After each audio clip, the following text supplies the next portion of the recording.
So that was an accident. I would love to say that I was smart enough to do that, but I wasn't. Stupid mistake. The heartbreaking story of Matt from Matt's Off-Road Recovery reveals how quickly success can unravel due to a single misstep. From small-town tow truck operator to YouTube phenomenon with nearly 2 million subscribers and millions of views, Matt Wetzel's journey captivated audiences worldwide. However, in 2021, his rising fame came crashing down when he faced a second-degree felony charge for insurance fraud. Despite having over 1 million subscribers and unprecedented public visibility, Matt's business went down the drain. How did all these come to being? Keep watching till the end to find out the true story. The heartbreaking story of Matt from Matt's Off-Road Recovery. By late 2021, Matt Wetzel found himself facing a life-changing moment, one that no YouTuber, especially one beloved for wholesome, rugged vehicle recovery content, ever dreams of going through. Up until then, Matt had carved out a niche for himself with his channel centered around Winder Towing, his towing business in Utah. Viewers loved the way he pulled vehicles out of tough spots in the wilderness, especially in places like Sand Hollow State Park. His fan base had grown fast, and things looked promising. But then came a twist no one saw coming. Legal trouble, and not just any trouble, but serious accusations of insurance fraud involving none other than AAA, a brand many people trust deeply. It all officially began in October 2021 when investigators with Utah's insurance department charged Matt Wetzel with a second-degree felony count of insurance fraud. Sounds heavy, right? That's because it was. The allegations weren't vague either. Authorities claimed that his company, Winder Towing, which at the time was working in partnership with 8AA, had submitted a series of insurance claims that included material misrepresentations. These weren't one-off issues either. The claims dated back to the start of 2019 and went all the way through mid-2020. So what exactly were the misrepresentations? According to investigators, they believed these misleading claims resulted in Copay paying out over $15,000 for recoveries that shouldn't have been covered under their policy guidelines. He's known for pulling people out of the mud. But what happens when he's the one stuck in a dark place? Matt's journey looks fun on camera, but behind the scenes, there's pain, loss, and a powerful story you need to hear all the way through. One case, in particular, stood out. A recovery job involving a Polaris RZR, an off-road vehicle, in Sand Hollow State Park around April 2020. Now, anyone familiar with AAA policies might already be raising their eyebrows because AAA doesn't cover off road tows. And here's where things got messy. Instead of filing the claim under the actual off-roader's name, it was submitted under the name of his friend, a truck owner who was actually a TAA member. When questioned, even the RZR's owner admitted he had used his buddy's AAA membership. That single claim opened the door for deeper scrutiny, leading investigators to dig further into what else might have slipped through the cracks. When Matt was contacted by authorities in December 2020, he didn't deny responsibility. In fact, he admitted to having submitted the claims. But his explanation painted a more complicated picture, one that suggested the situation wasn't so black and white. He told them that while some of the paperwork might have been questionable from a technical standpoint, the work itself was always performed in good faith. He called it wrong on the front end, but fair on the back, a phrase that many later quoted when debating whether Matt's actions were unethical or simply the result of a flawed system. According to him, there were times when Winder Towing would do the job first without billing anyone immediately, and then have the customer file a claim later to cover the cost. That process, while not illegal in every case, did raise concerns when the claims didn't reflect the actual circumstances accurately. In a Reddit post he made during the heat of it all, Matt gave even more background. He claimed that 8way had been underpaying his company anywhere from $5,000 to $15,000 each month during their busiest season. He even pointed out that his field rep from 8way once told him that other rural towing shops had found creative ways to get compensated for their work. Was that a subtle suggestion that bending the rules was quietly accepted? That's what Matt seemed to believe. Still, he was careful to insist that he had never, at any point, taken money he hadn't earned. He stood by the idea that every dollar claimed was for work that was actually done. And just when it seemed like the situation couldn't get more tangled, it did. Matt revealed that a former friend, someone he called KC, had threatened him with blackmail. According to Matt, KC demanded 40% ownership of his YouTube channel and warned that if Matt refused, he would go public with accusations of insurance fraud. Imagine that, a business and legal crisis colliding with personal betrayal. How do you even begin to handle something like that? Matt said the entire experience left him feeling blindsided and hurt. What started as a disagreement over content and business ended with legal threats and a full-blown court case. Eventually, though, the legal process came to a close. Matt avoided the maximum penalty, which could have included up to 15 years in prison and a hefty $10,000 fine. Thanks to a plea deal, the original felony was reduced to a Class A misdemeanor. 5th District Judge Jeffrey Wilcox handed down a sentence that included 18 months of probation and an order for Matt to pay back over $15,000 to AA and another $1,745 to Utah's Insurance Fraud Division. The Attorney General's office later said they were satisfied with the outcome. From their point of view, justice had been served. Matt was cooperating, reimbursing the money, and the case was closed. Interestingly, Matt's channel never went dark. Even during the height of the investigation, videos continued to be uploaded and viewers kept watching. His loyal following didn't seem to shrink dramatically, which says something about the strength of the relationship he'd built with his audience. Maybe they saw his transparency during the ordeal as a sign of character. Or maybe they simply liked the content enough to separate the man from the controversy. The man behind the channel, Matt's values and work ethic. Before Matt's off-road recovery ever became a name that millions would recognize on YouTube, before the channel racked up views in the tens of millions and became a favorite among off-road enthusiasts and everyday people alike, there was simply Matt Wetzel, a man with a past shaped not by algorithms or camera angles, but by real-life, hard-earned lessons. Behind every click and every like, there's a story of someone who didn't set out to become famous, but simply wanted to do right by others. And for Matt, that story begins not with YouTube, but with a pair of work gloves and the kind of jobs that most people try to avoid if they can help it. Matt's early life was marked by the kind of labor that leaves your hands calloused and your muscles sore, but also gives you a certain kind of pride. Roofing, for example, wasn't just a summer gig for him. It was a trial by heat, height, and hustle.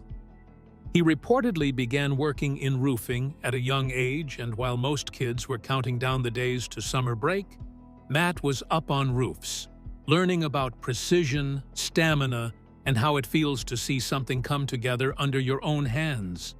He often said that those years taught him more than just a trade. They taught him that there's a deep satisfaction in finishing something that's tough, dirty, and real. And isn't that a lesson that sticks with you forever? But it wasn't just roofing that helped shape Matt's character. There was also farming, a lifestyle that doesn't care whether you're tired or if it's the weekend. Farming, as Matt would often reflect, doesn't wait for you to catch your breath. Growing up around agriculture, Matt learned patience in the most humbling way. Imagine waking up at the crack of dawn only to find that your tractor won't start, and there's no mechanic in sight for miles. What do? You figure it out. That's where Matt developed his resourcefulness, the kind that would later help him jerry-rig recovery equipment on the fly and find his way out of mechanical jams that would make most people give up and call for a tow. He also credited the seasonal nature of farming for teaching him how to plan ahead. Crops don't grow by accident, and bad weather doesn't wait for you to be ready. That awareness of timing, preparation, and adaptation became essential tools in his off-road recovery toolkit. So when people see Matt pull off a seemingly impossible recovery in the middle of nowhere, it's not magic. It's a mindset, one that was shaped long before the cameras ever started rolling. But if you're wondering what really drove Matt to create his recovery channel and business, it wasn't just the excitement of pulling stuck vehicles out of sand or mud. It was something deeper, something more human. Matt has often shared that his mission to help people came from personal experience. He knew what it felt like to be stranded, to feel that mix of panic and helplessness when your vehicle is stuck and you have no idea what to do next. And let's be honest, who hasn't felt that way at some point? For Matt, those moments weren't just inconveniences, they were powerful reminders that people need each other, that sometimes even a stranger with the right tools can become your hero for the day. Growing up in a small, close-knit community in southern Utah, Matt saw firsthand how people showed up for one another. Neighbors didn't wait to be asked. They helped because that's just what you did. That idea of helping not because you're getting paid, but because it's the right thing to do, became the foundation for everything Matt built.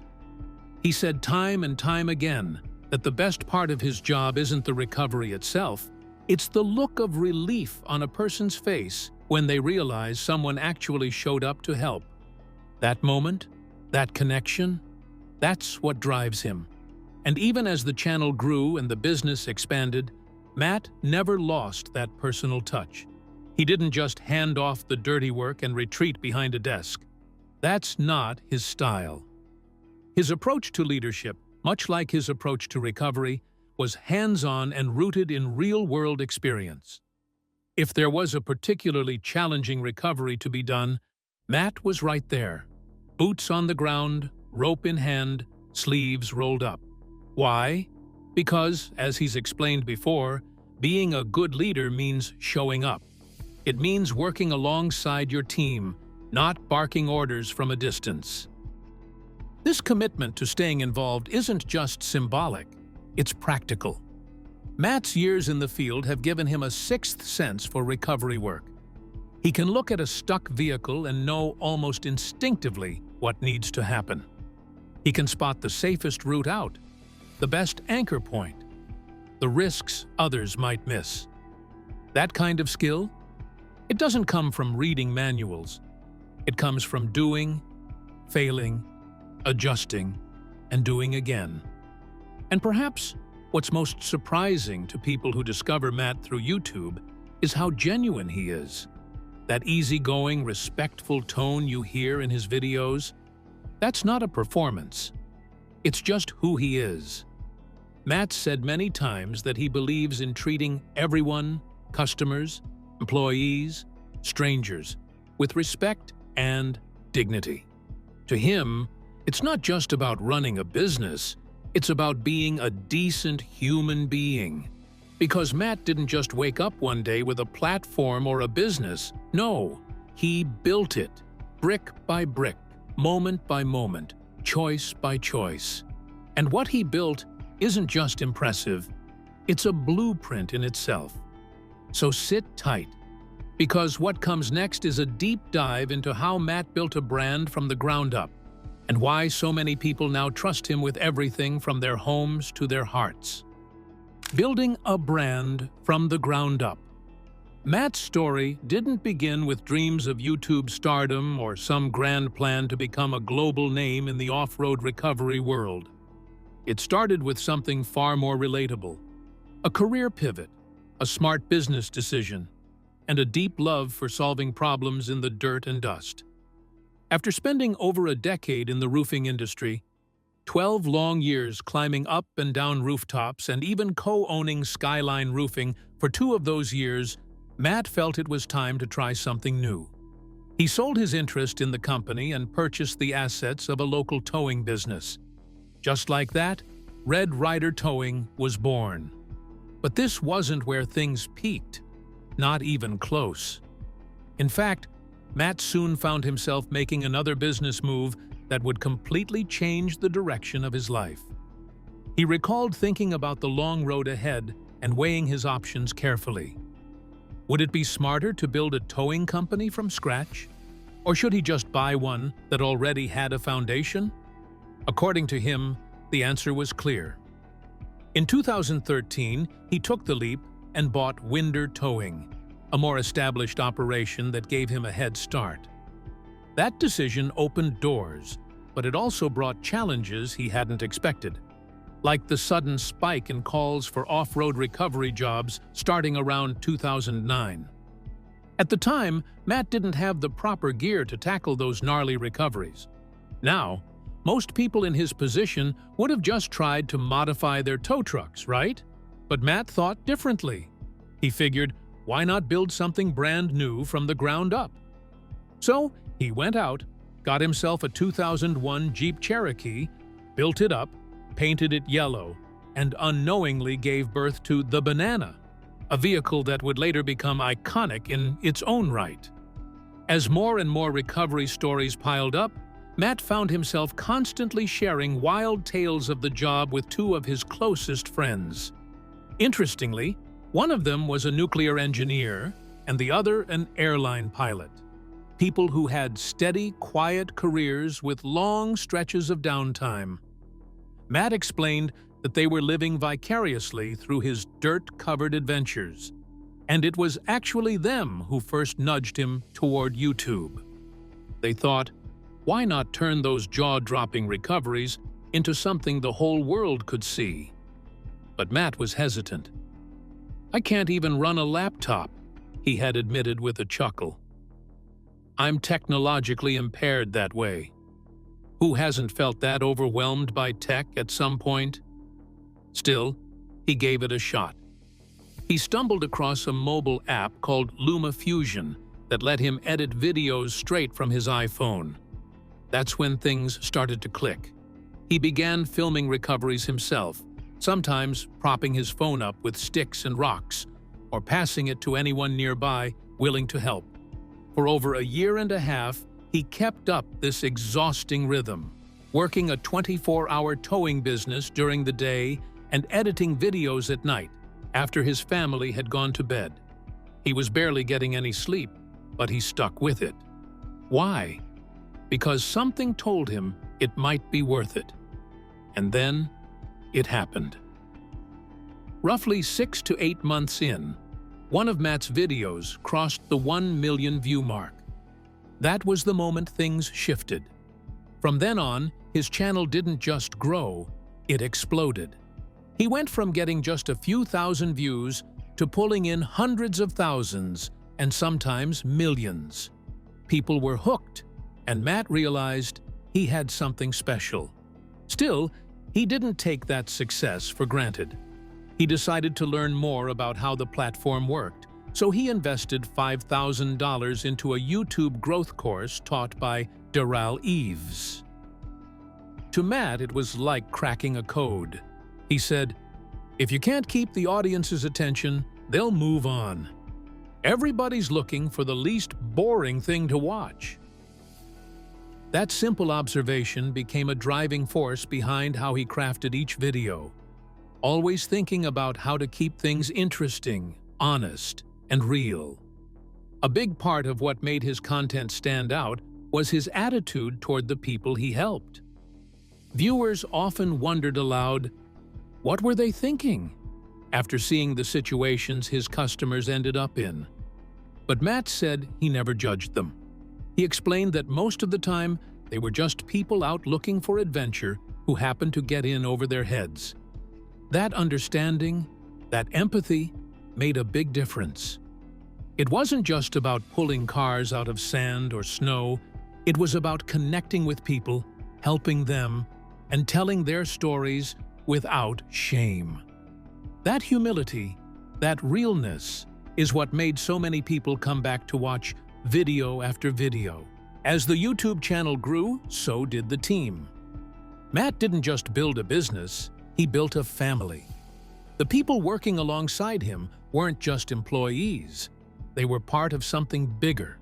They laughed together, worked together, and went on the road together as their reach extended further. In fact, Matt started getting calls from way beyond his usual area. He admitted that he couldn't take every job, so he often referred long-distance calls to local volunteer recovery groups, but he still accepted about 40% of them. Why? Because sometimes a story or a situation was just too interesting to turn down. With the YouTube growth came new opportunities. Sure, there was AdSense revenue, but Matt didn't stop there.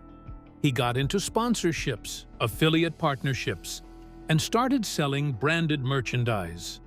One of the standout successes, his custom line of kinetic recovery ropes. As he proudly shared, every year, we crush the global nylon kinetic rope market. Who would have thought that ropes, yes, ropes, could become such a powerful symbol of the brand? But perhaps the most exciting evolution was the creation of Matt's off-road games. What started as a small business eventually turned into a full-blown brand with its own massive fan event.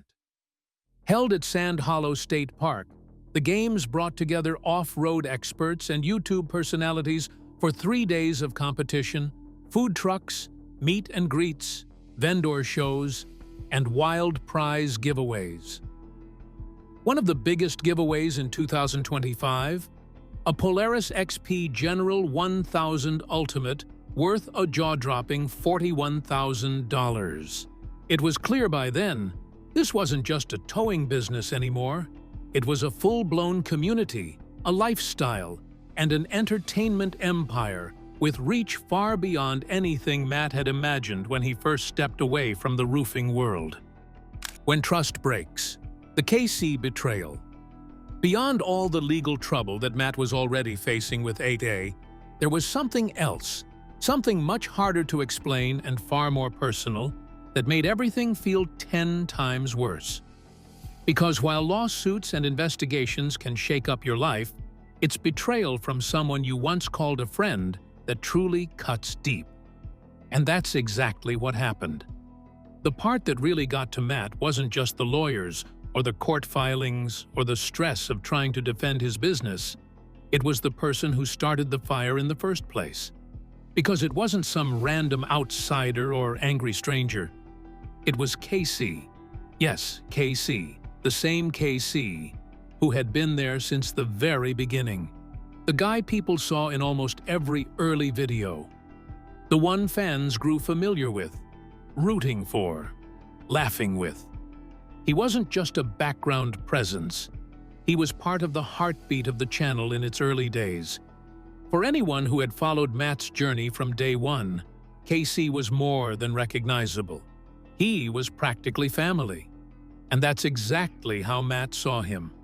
Not just as a teammate, but as a true friend, a trusted business partner, someone who had been through thick and thin with him while they built the channel from scratch. They had shared long days, heavy lifts, road trips, and inside jokes. They had seen both the struggle and the rise together. So, what happened? How does a friendship like that fall apart? And not just fall apart, but turn into something dark and dangerous? Well, as the channel's viewership exploded and revenue grew, things apparently began to shift behind the scenes. According to Matt, KC's attitude started to change. There were signs, little comments here and there, maybe a certain tone in his voice. And then one day, out of nowhere, KC reportedly came forward with a massive demand: 40% of the channel's income. Not a raise, not a bonus. 40%, nearly half of everything. He claimed he was the reason people tuned in, the reason the channel worked. Matt said KC believed that most viewers weren't watching for the stories, or the recoveries, or even Matt himself. They were watching for KC. At first, Matt was stunned. Who wouldn't be? He thought maybe it was just heat-of-the-moment talk. Maybe KC was having a bad day or feeling unappreciated. But it didn't stop there. When Matt refused the demand, things allegedly turned darker. KC threatened to ruin him. He warned that he had collected years' worth of private information, and he would use it to put Matt behind bars for insurance fraud. But things didn't calm down. They escalated.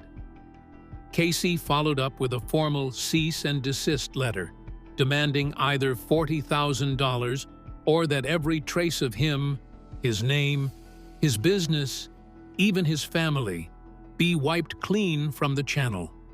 Matt refused. He stood his ground, unwilling to give in to what felt like blackmail. And then, just when things couldn't get more surreal, they did.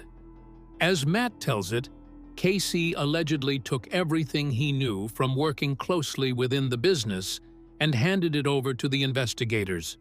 He snitched, Matt said, turning what had already been a stressful legal situation into something far more complicated. The weight of betrayal mixed with the pressure of defending himself legally became a heavy load for Matt to carry. In response, Matt did what he felt he had to do. He scrubbed the channel of every video, every mention, every image that included KC or his family. It wasn't out of spite, he said. It was about protecting the integrity of the brand, the audience, and maybe even his own sanity. Because how do you keep watching videos of someone who, in your eyes, just tried to destroy everything you built together? It's not about what was lost. It's about what was rebuilt in the aftermath.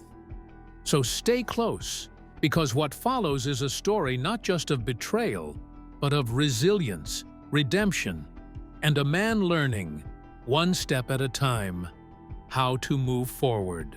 Resilience, redemption, and moving forward. After everything Matt had been through, the legal battles, the fallout with close friends, and the sting of betrayal, most people might have expected him to just give up. Who wouldn't, right? When it feels like your world is falling apart, when people you trusted turn their backs on you, and when you're facing public judgment on top of personal heartbreak, quitting can seem like the easiest option. But Matt? He didn't quit. He didn't disappear. He didn't let the chaos define him. Instead, he made the decision to keep going, even when the road ahead looked uncertain. According to those who followed his journey closely, Matt chose to stay grounded, to continue creating content, and to hold his business together through it all. And not just that, he did it while staying transparent and appreciative. In one public message, he thanked his community with heartfelt words. "Thanks to all of you that have supported me through this and continue to support me and my team moving forward." That kind of response doesn't just come from someone trying to save face. It comes from someone who genuinely cares and understands the importance of standing tall when things get tough. People close to the situation often described Matt's response to adversity as incredibly mature and deeply human. Instead of letting bitterness take over, he channeled his energy into rebuilding what had been shaken. And the most incredible part? His audience, millions strong, stood by him. His YouTube viewership remained steady, with about 6 million people engaging across platforms, and his 1.4 million subscribers didn't go anywhere. Why? Perhaps because they saw something real in Matt, something more than the drama or the headlines. Maybe they saw a man who wasn't trying to be perfect, but was simply trying to do the right thing.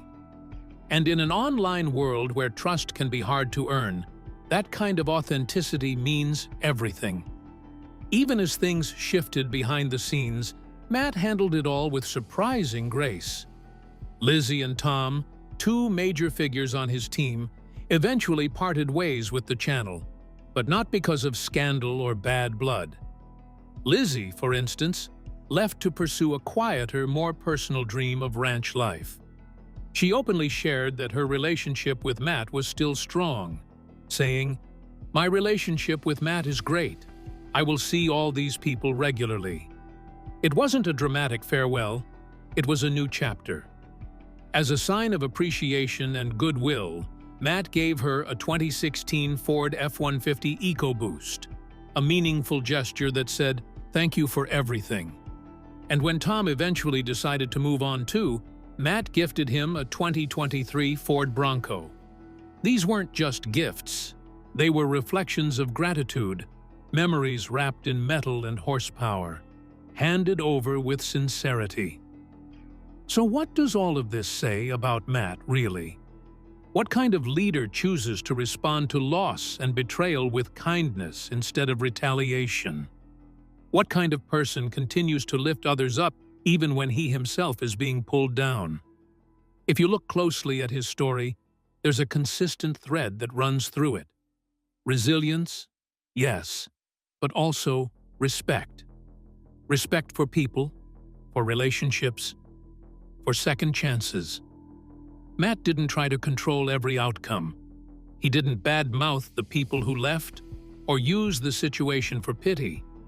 Instead, he chose to celebrate their contributions, to let them go with dignity, and to focus on what still mattered: his mission, his team, and the community that kept showing up for him. With this, we have come to the end of this video. Thanks for watching. If you enjoyed this video, do well to like, comment, and subscribe for more content.